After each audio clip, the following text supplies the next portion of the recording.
Hey there, so last time we ended up taking a look at the EM680 from Minisforum. This is a very tiny compact mini PC, but I very quickly realized that it has a problem where if you play any games on it or really any workload that stresses both the CPU and the GPU at the same time, you actually end up getting hard locked to a 15-watt TDP. This does not apply for CPU workloads. CPU workloads, you'll actually use the stock 30-watt TDP that the BIOS comes with. But it's those mixed workloads where things ended up falling apart. Now, there is a BIOS that Minisforum released that essentially lets the TDP actually boost up higher when you're doing these mixed workloads, but there are some pretty major caveats to this. The biggest one being the fact that the standard 65-watt charger will no longer work with the system. It's pretty much just a USB-C power cable with a power brick that is rated for only 65 watts, and now you need one that can go up to 100 watts. Now, I ended up picking up one of the cheapest ones that I could find from a reputable brand on Amazon, this Anchor one, and that ended up costing me $32 with tax. So this $425 mini PC is now up into the $450 range. But once you actually have this, you can go through the flashing process, which is literally just launching an exe file, and it will actually flash it all on Windows. And all you need to do is reboot your system, and you can go into the BIOS by hitting escape, and that should let you see the BIOS version that you're on. Now let's actually jump in and see what the performance is like. Now keep in mind though that we're not going to focus on any CPU testing because of the fact that the CPU was actually working perfectly fine at 30 watts with the previous BIOS, and testing it again, we pretty much got identical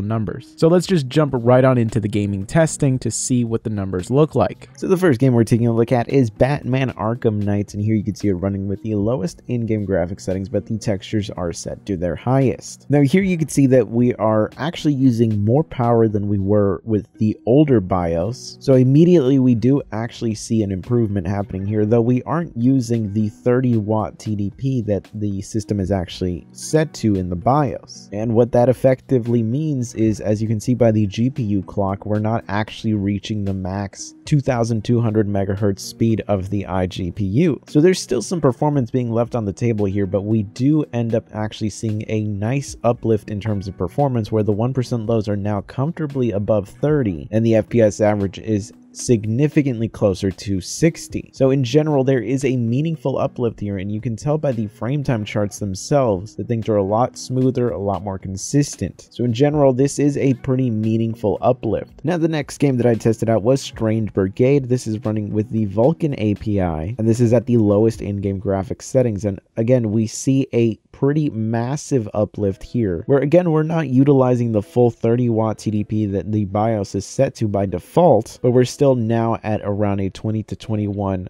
watt TDP, as opposed to pretty much the 12 to 13 that it was running at with the older BIOS. So what that effectively means then is that we see a pretty significant uplift in our 1% lows and our FPS average, where now we are more than comfortably above 60 FPS for pretty much both of them. It wasn't unplayable with the old BIOS, but certainly there is a pretty noticeable uplift in terms of performance. Now I also wanted to take a look at Rainbow Six Siege running with the lowest in-game graphics settings, and we are using FSR at the performance preset. And while this performed really well with the old BIOS, and very few people would have much to complain about, this was actually one of the only titles that ended up hitting that full 30-watt TDP, and we really see that in the performance. Where one is going to be a decent experience on pretty much any kind of display, if you want to actually fully utilize a 144 Hz or even get a 165 Hz display for 1080p, you could actually do that with this BIOS update. And you'll actually be able to get a very noticeable uplift in terms of responsiveness and just how smooth the game feels. On a 240 Hz display, this was incredible to actually play. Now, it was at this point that I realized that the memory configuration in the BIOS was changed so that the allocated VRAM was actually lower in the BIOS, set to 2 GB instead of the 4 GB that it was with the previous BIOS. This didn't really seem to affect performance. I actually went back and retested a few of the games just to see if it made any meaningful difference, and it didn't. And here in Tiny Tina's Wonderland running with the lowest in-game graphics settings, and we are using FSR at the performance preset. The performance wasn't exactly great with the old BIOS, and you can see specifically by the frame time charts there that there are very consistent fluctuations and spikes that make it an overall just less smooth looking and feeling experience. While with the new BIOS, we do actually see a uplift in performance, and it is one of those titles that is not fully utilizing the full 30 watts, but it really doesn't matter. We're now hitting a comfortable above 60 FPS average, and our 1% lows are at a more than comfortable enough range that you will have very little to complain about. You have a FreeSync display, which at this point, if you've bought any new monitor in the last like 5 years, you more than likely do have FreeSync, and enabling that is pretty much going to mean that the 1% lows here are not going to be a problem. In general, again, a meaningful uplift, though we should be paying attention to the temperatures here. And in all honesty, the temperatures actually ended up impressing me. Here you can see Returnal running with the lowest in-game graphics settings on both systems, and we do have FSR set to the ultra performance preset. In other words, no one should ever play a game like this, no matter what level of performance you're getting. Visually speaking, it looks pretty brutal, but on both systems, we're still really not able to get anywhere near a playable experience, though now we are utilizing significantly more wattage, and the frame time charts, by comparison, do look significantly better on the updated BIOS, but those are still not great results with 1% lows that are in the teens. Really in the tweens. So both of them are effectively going to be unplayable experiences. That's not really surprising. Returnal is a very demanding game on PC, so it's no surprise that this little system is really just struggling to keep up here. Again though, the GPU is just not clocking up to its maximum speed, so there is still some issues with this, specifically because the GPU is just not reaching its maximum clocks. The CPU itself is also running at a very low clock speed, though it more than likely has to do with the fact that it doesn't have much to do at an FPS this low. It's kind of just waiting on the GPU, and the GPU itself is still not reaching its maximum potential here. Now, one of the most egregious results that we had seen was from Counter-Strike 2, where in a lot of segments with the previous BIOS, we were looking at around 10 to 11 watts of usage and performance, where even with the performance preset of FSR that effectively just visually ruins the game, we weren't able to hit a 60 FPS average, and our 1% lows were embarrassingly low. For an esports title like this is ridiculously bad levels of performance. But with the updated BIOS, again, we don't see the full 30 watt utilization, but our 1% lows look significantly better, and our FPS average is finally above 60. It's still not the most ideal result that we'd like to see here, and this is of course still using the performance preset for FSR, but I actually disabled that and tried playing the game without it, and the result pretty much was almost identical levels of performance, but visually speaking, it now just looks significantly better. So this was one of the games that actually saw the biggest uplift in terms of playability and performance from this BIOS update. Now, Doom was one of the titles that actually was properly utilizing the TDP in a lot of segments. It would fluctuate pretty frequently, sometimes into the low 20s, but there would actually be certain areas where it would go all the way up to 28, 29, sometimes even hitting 30. So it seems to be utilizing the system a lot better, but again, we aren't really reaching those maximum clock speeds on the GPU, but still we actually see a pretty nice uplift in terms of our FPS average and our 1% lows. It's not earth-shatteringly different levels of performance. It actually already performed really well beforehand, though the 1% lows being in the 30s in a title like this isn't exactly ideal, but now we are at a level that things feel significantly smoother. And again, look at those frame time charts. Everything is a lot smaller, more compact, and more consistent with the updated BIOS. And what that really means is that that's showing you just how smooth the game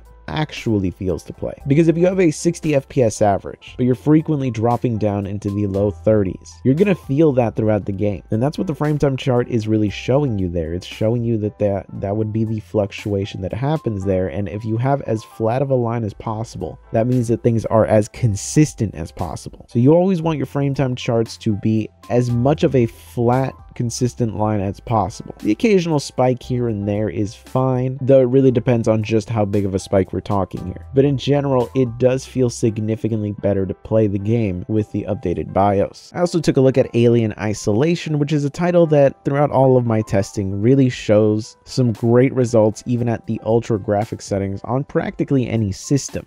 And with the original BIOS, the level of performance that we were getting wasn't exactly remarkable, specifically in the 1% lows, and that really seems to be the area that the old BIOS would really struggle with. It's those 1% lows. But with the updated BIOS, things look significantly better, with our FPS average being more than comfortably above 60, and our 1% lows pretty much effectively getting doubled here. What that means is you can tell by the frame time charts that things are significantly smoother, significantly more consistent, and that's going to be an overall far more playable experience. And the thing is you might have noticed throughout all of these different tests that yeah, there is an uplift in terms of the temperature being used here, sometimes being as high as 15 degrees in terms of difference. But the system itself actually never got to the point where it got annoyingly hot or loud. Or at least it's not any louder than it normally already is. Just due to the nature of it using tiny fans, it's going to have a far more noticeable whine to it than larger fans. But in almost any gaming workload, with the old BIOS or new BIOS, it's not really going to get as loud as I was expecting it to. I've had bigger systems with bigger fans make far more noise while gaming than this. Again, it's not going to be a quiet system. I think if you want quiet, you're going to have to get a bigger system, something like the Surf 5. But for how small it is and the increase in TDP, I was definitely expecting it to be significantly more louder. And here you can see Grid 2 running with the lowest in-game graphics settings, and the uplift that we see is again pretty massive here. It's to the point where now we could actually start to turn up graphics settings. And here's another title that still isn't fully clocking the GPU to its maximum level, and it's not utilizing the full 30 watts. But it kind of really doesn't need to. It does a pretty rock solid job here, and overall it does show that this BIOS update makes a pretty meaningful difference to the level of performance that you can get out of this chip. It now performs far more in line with where I expect a high core count RDNA 2 iGPU to perform like. And I actually decided to set up Metro Last Light to just loop through its built-in benchmark for about 99 runs, which is the maximum that I can set in the benchmark tool. And I just left it going for a few hours. I came back when it was around like 64 runs in, and I checked the temperature that it had reached, and we were still pretty much at around 78, 79 C. Now keep in mind that your ambient temperatures are going to actually affect the temperatures that the system is going to reach. Right now it is winter in Texas, and in my room in particular, when I was doing the testing, the temperature reading in the room was around 73 degrees Fahrenheit or around 22 degrees Celsius. So I have no doubt that if it was a summer day here in Texas, this system would be going into the 80s in terms of temperature. Now I'm not sure how that's really going to affect the fan noise. The fan noise definitely did increase. There is a noticeable difference between the old and new BIOS, but it wasn't really substantial to the point where it made it unbearable or unusable or anything like that. It actually ended up surprising me with how quiet the system was, considering the uplift that we saw. So now the question is, does this BIOS update actually make this a better system to get? Well, if gaming performance is something that you really care about, the fact that you now have to buy around a $30 100 watt USB-C power adapter just to be able to use this BIOS update kind of just changes the pricing of a lot of this, because now what was a $425 system has essentially turned into a $450 system. We're now within the price territory of something like the Surf 6 Max, and at that point you're pretty much just going to get a beefed up version of the chip in here that can actually utilize more wattage, which means you can actually eke out the full performance of the iGPU and the CPU. But of course that all comes at the cost of a higher power utilization. So if power usage is something that really matters to you, then there is some merit now to this system existing. But outside of a very specific scenario where power is what matters the most to you, I really don't see that much of a reason still to recommend this system. The compact size really is more detrimental than anything else to the system.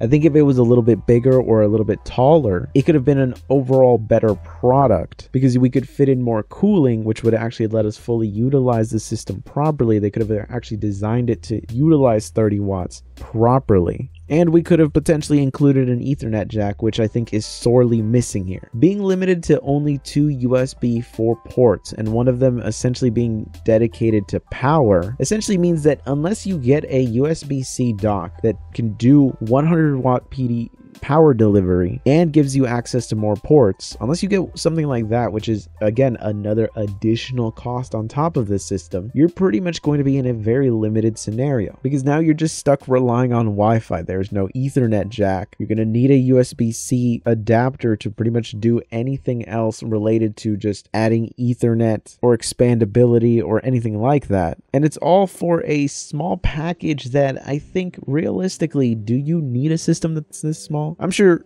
there are plenty of people out there that do actually need a system this small or want one this small. There is certainly something satisfying about having a system that is pretty damn powerful that could just fit in your pocket. But I mean, realistically, you have to have a display to plug this into, and you're going to have to carry now a bigger power adapter to be able to utilize it. So it very quickly starts to become more of a hassle than anything else to have something this small. Personally, I think that if you really value performance while keeping a relatively small package, the Surge 6 Max kind of just nails it. And if you really want some top tier CPU performance along with the best iGPU you could realistically get, the EM680 XTX is just really fantastic from Minisforum. I've been using it pretty much every day now, and it is right now my favorite mini PC. And I actually have the Sur 7 right here next to me, and I actually like the 780 XTX more. But what this BIOS update does mean is that customers that have already bought this system do actually have a way of clawing back some of that performance in terms of gaming. And if the CPU is something that mattered to you and it was the only thing that you cared about, then you didn't even need to update the BIOS, and the stock setup is more than adequate for you. It's just workloads that use both the GPU and the CPU in a meaningful way that would end up having issues. I'm certainly at least glad that the BIOS exists instead of just leaving this product to be kind of a disappointment, but we're going to go more in depth on this system later on as I compare it to other systems in its price range so that we can really get an idea of where it lands. I kind of feel like going really in depth with this system just because I do find it really fascinating how small it is and what they tried to pack in there and the sacrifices that they had to make, and just trying to get an overall picture on whether or not it was all worth it. But as it stands right now, my recommendation is just get the Surge 6 Max or any other system that has the equivalent iGPU, or rather the APU setup in there. Or if you just want an office system that is going to be powerful in terms of CPU and that's about the only thing that matters to you, I still think getting a system with something like the 5800H or 5800U would be better, since it's practically the same CPU performance. And if the iGPU doesn't matter to you, then you don't really need RDNA 2, though it does actually come with some benefits like actually having AV1 decoding support. But whether or not that's worth the price difference to you kind of is just up to you to decide. But anyways, I will catch you guys in the next one.